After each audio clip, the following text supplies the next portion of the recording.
Assalamu alaikum masu sauraro.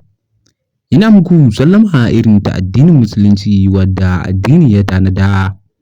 Kuma sannunku da jimirin sake kasancewa da mu a cikin wannan tasha tamu mai albarka.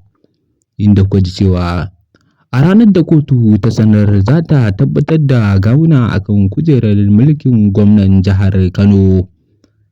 A ranar ne da Rarara ya ji wannan batu da kotu ta yanke inda ya bada kyautar mota da gida. Masu sauraro, in dai wannan ne farkon ziyartar ku cikin wannan tasha tamu mai albarka, ku daure ku danna mana subscribing kana ku danna mana alama ƙararrawa domin samun fitattun labaranmu da zarar mun ɗora.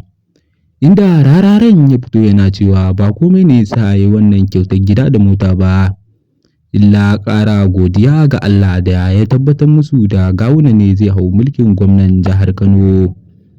Inda daga baya-bayan nan ne kallo ya koma sama ga Rararen, inda kotu ta ce ta yi kuskure amma yanzu za ta gyara kuskurenta, inda take cewa ba gawuna ne nasarar wannan mulki ba, Abba ne Kabir Yusuf shi ya yi nasarar wannan mulki.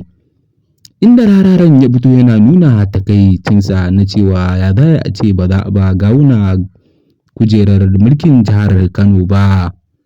Inda kotun ta bayyana mai take cewa ba komai ne sa ba za a ba shi wannan mulki ba illa ba shi ya cancanta akan wannan kujera ba.